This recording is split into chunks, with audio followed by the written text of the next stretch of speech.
তাহলে আমি প্রথমে যেসব অ্যাক্টিভিটিগুলো বলবো সেই অ্যাক্টিভিটিগুলো করতে হবে, আর তার সঙ্গে সঙ্গে আমি যখন বলবো ক্যাচ দ্য বোতল তখন তোমরা বোতলটাকে ক্যাচ করবে। বোঝা গেছে?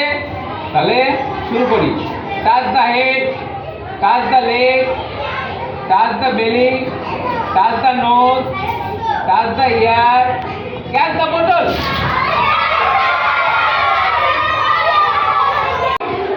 ক্যাচ দ্য বোতল।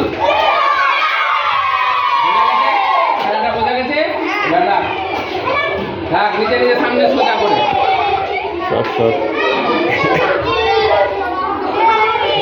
সোজা হয়নি, বোতল সোজা কর। সোজা হয়নি, সোজা কর। সোজা সোজা বোতল সোজা কর। Touch the leg, touch the nose, touch the eye, touch the ear, catch the